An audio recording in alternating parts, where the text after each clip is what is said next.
Chapter 13, The Deer in the Wood. The grass was dry and withered, and the cows must be taken out of the woods and kept in the barn to be fed. All the bright-colored leaves became dull brown when the cold fall rains began. There was no more playing under the trees, but Pa was in the house when it rained, and he began again to play the fiddle after supper. Then the rain stopped. The weather grew colder. In the early mornings, everything sparkled with frost. The days were growing short, and a little fire burned all day in the cook stove to keep the house warm. Winter was not far away. The attic and the cellar were full of good things once more, and Laura and Mary had started to make patchwork quilts. Everything was beginning to be snug and cozy again. One night, when he came in from doing the chores, Pa said that after supper he would go to his deer lick and watch for a deer. There had been no fresh meat in the little house since spring, but now the fawns were growing up, and Pa would go hunting again. Pa had made a deer lick in an open place in the woods with trees nearby in which he could sit to watch it. A deer lick was a place where the deer came to get salt. When they found a salty place in the ground, they came there to lick it, and that was called a deer lick. Pa had made one by sprinkling salt over the ground.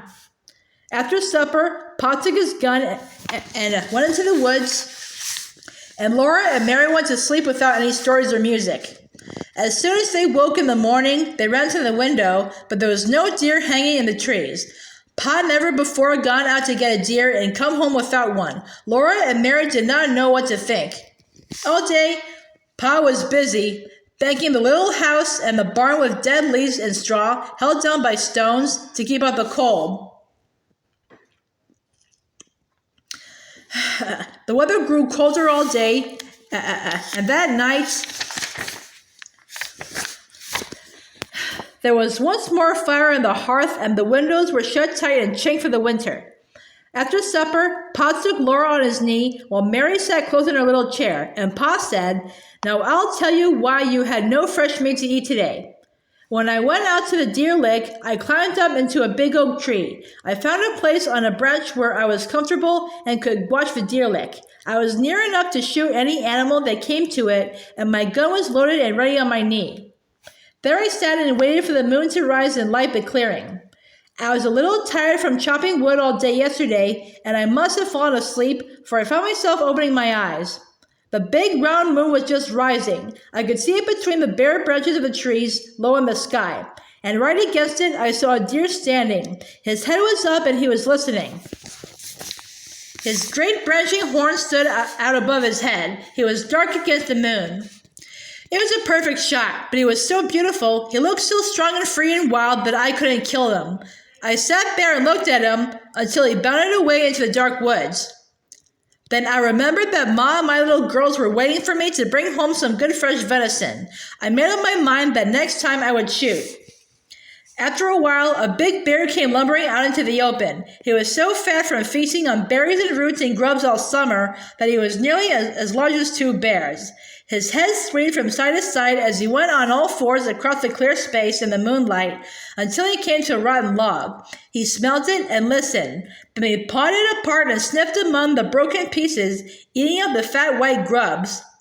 Then he stood up on his hind legs, perfectly still, looking all around him. He seemed to be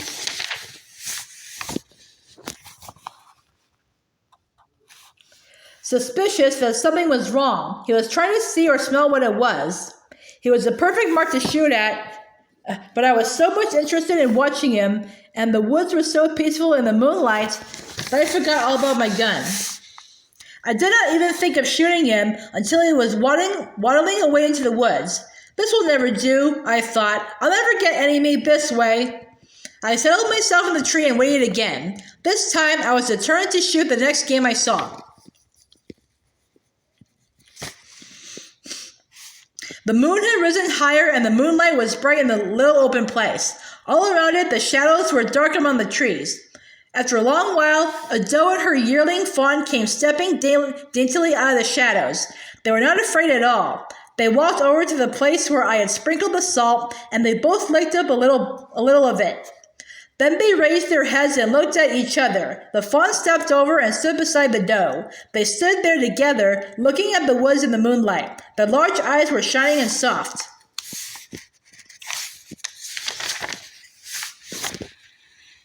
I just sat there looking at them until they walked away among the shadows. Then I climbed down out of the tree and came home. Laura whispered in his ear, "I'm glad you didn't shoot them." Mary said, "We can eat bread and butter." Pa lifted Mary up out of her chair and hugged them both together. "You're my good girls," he said, "and now it's bedtime. Run along while I get my fiddle."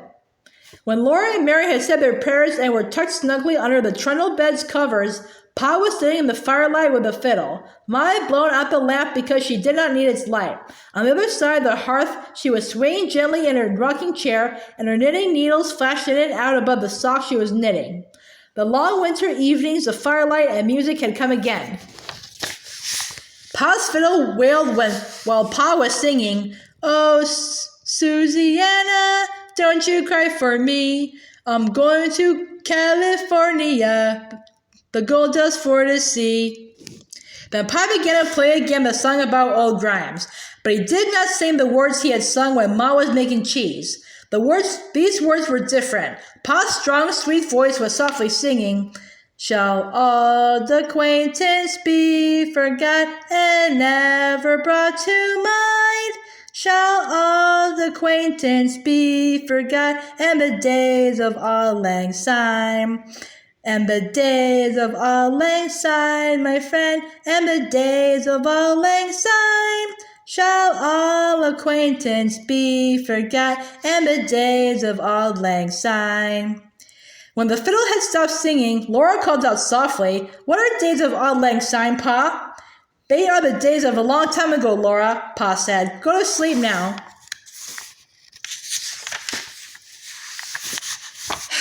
But Laura lay awake a little while, listening to Pa's fiddle softly playing and to the lonely sound of the wind in the big woods. She looked at Pa sitting on the bench by the hearth, the firelight gleaming on his brown hair and beard and glistening on the honey brown fiddle. She looked at Ma, gently rocking and knitting. She thought to herself, "This is now." She was glad that the cozy house and Pa and Ma and the firelight and the music were now. They could not be forgotten, she thought, because now is now. It can never be a long time ago.